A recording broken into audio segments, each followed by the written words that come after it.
Olá, quarto ano, tudo jóia? Vamos a mais uma aula de história, né? Hoje nós iniciamos o capítulo 4. Ele está falando sobre a sedentarização, né? Que nós vamos saber o que significa isso aí daqui a pouquinho. Mas antes disso, nós vamos agradecer, né, a mais uma aula aqui com a presença de Nossa Senhora, que ela possa mais uma vez interceder por nós, dando sabedoria a cada um de vocês, a professora, para que nós consigamos aprender juntos mais uma aula. Vamos ao nosso roteiro primeiro, para sabermos o que nós vamos aprender nesse capítulo 4 aí. Né? Então pega o roteiro de vocês aí, que eu vou pegar o meu aqui. Ok. Na aula de história, o capítulo 4, ele vai trazer para vocês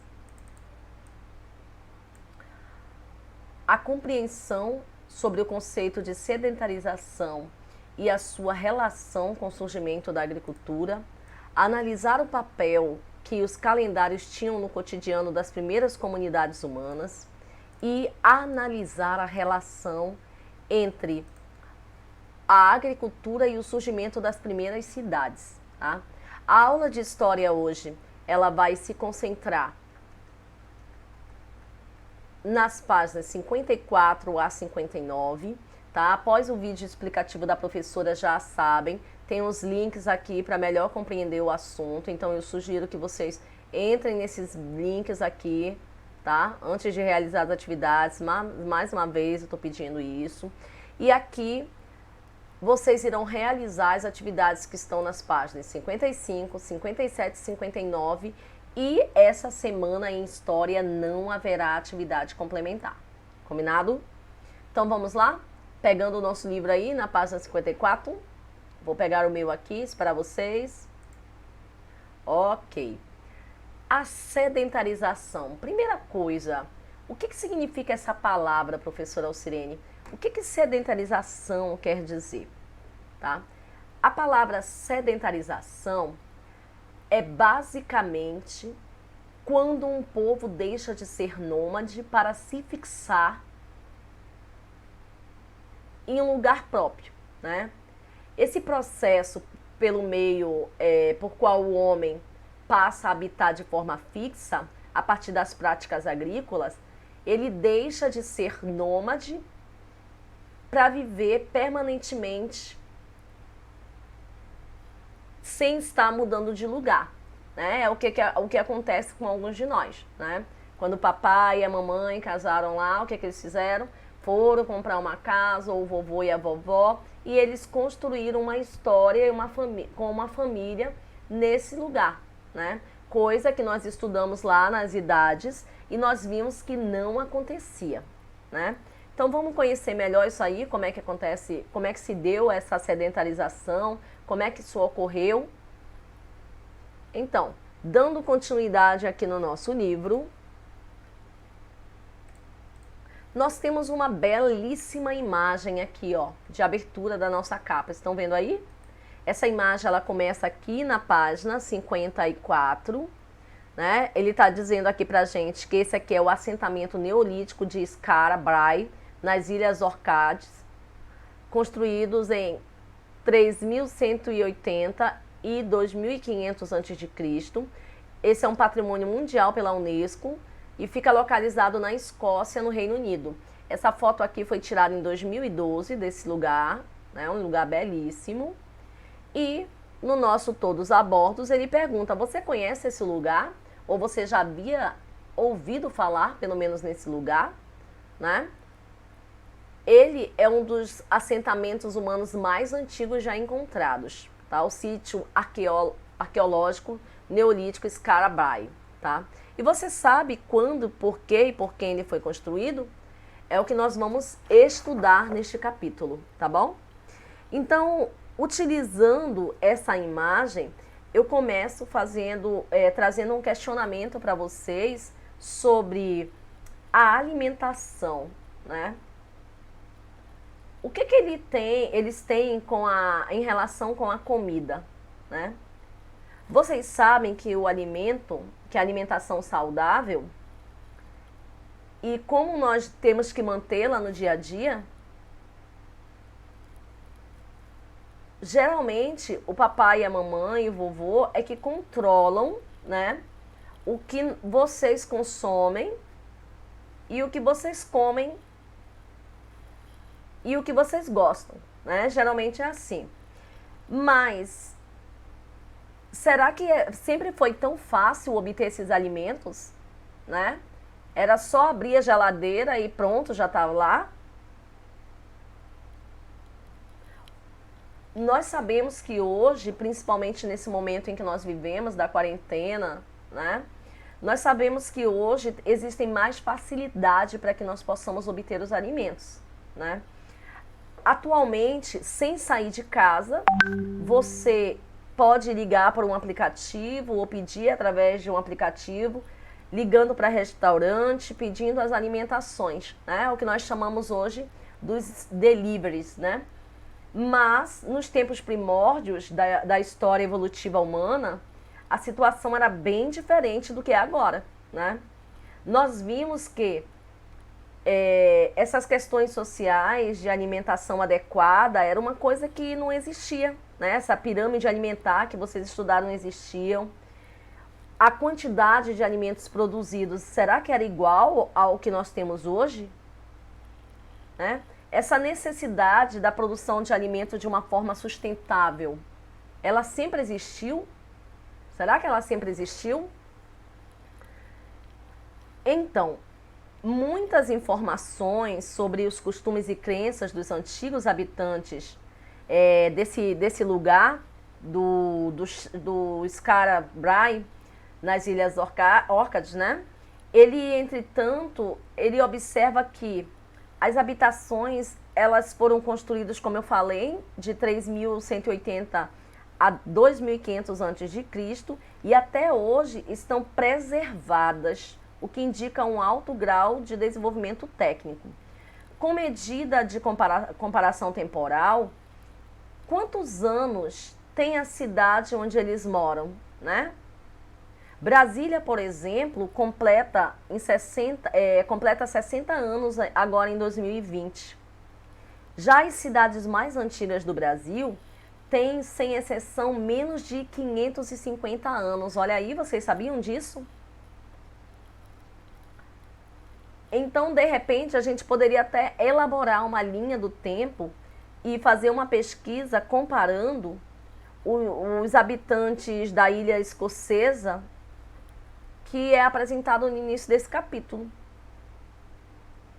Mas a gente acredita que o motivo pelo qual essa alimentação, isso tudo foi construído, a gente não sabe, né? Mas acredita-se que essa área tenha sido construída para armazenar alimentos e para se proteger. E também acredita-se que quem construiu foram os primeiros habitantes da Escócia, tá? Que construíram esse ambiente aqui que nós estamos vendo aí na nossa fotografia, tá bom? Dando continuidade aqui, vamos à nossa próxima página, que é a página 56. E ele diz que o processo de sedentarização dos seres humanos, compreendendo o surgimento da agricultura, da domesticação dos animais, a invenção das ferramentas e as mudanças que aconteceram no cotidiano, é o que você vai estudar nesse capítulo, tá bom?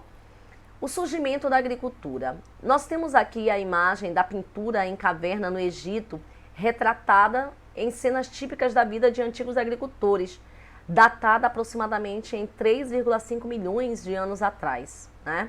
E ele diz que você pode acompanhar a periodização histórica na linha do tempo lá na página 185 do material de apoio que vocês possuem lá atrás no livro, tá bom? Então, há cerca de 10 mil anos, os primeiros Homo sapiens começaram a dedicar seu tempo à manipulação e à transformação do meio onde viviam. Eles aprenderam novas técnicas de cultivo, espalhavam sementes, cuidavam do solo e aguavam as plantas e criavam animais, o que aumentou a oferta de frutos, como grãos e carne. Eles produziram também o trigo, a lentilha, a castanha, o arroz, o milho, a batata, entre os outros alimentos. Isso fez com que os seres humanos se fixassem por muito mais tempo em um lugar, deixando de ser nômades e tornando-se sedentarizados. Os humanos também aperfeiçoaram a forma de conviver, aprenderam a se comunicar por meio de sons e gestos e depois desenvolveram uma linguagem mais elaborada por meio de símbolos codificados, o que nós chamamos hoje de escrita. Todas essas mudanças são resultados da busca pela sobrevivência desses humanos. Mas os seres desenvolveram muitas outras habilidades, como nós sabemos, como construir suas habitações, as suas casas, fabricar ferramentas com materiais encontrados na natureza.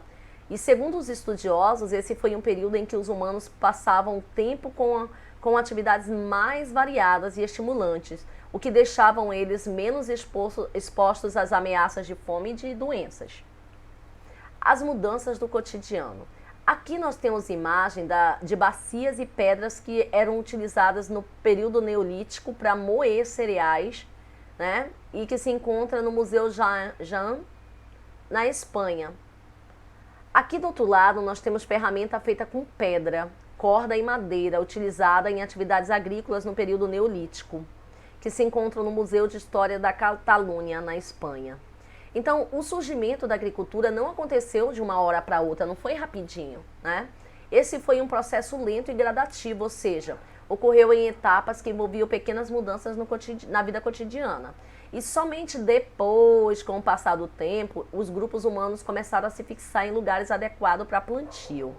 Geralmente, eles buscavam locais próximos às planícies dos grandes rios, que apresentavam características como umidade e terra fértil. A descoberta, o desenvolvimento e o aprimoramento da agricultura marcaram o Neolítico. Alguns estudiosos afirmam que os seres humanos descobriram como produzir o próprio alimento por meio da observação.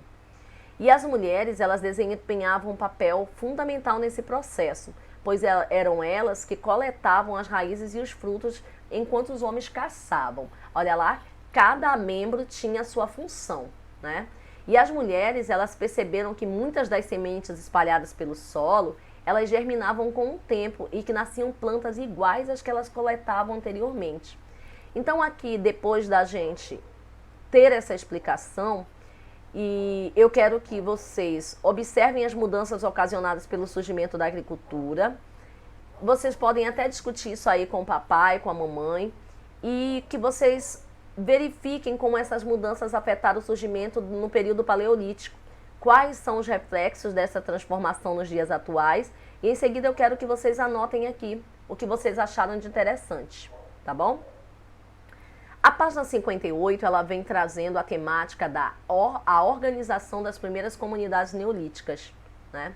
Então, megálitos de Stonehenge foram construídos no período paleolítico no Reino Unido de 2012, que é essas imagens que vocês estão vendo aqui, tá bom?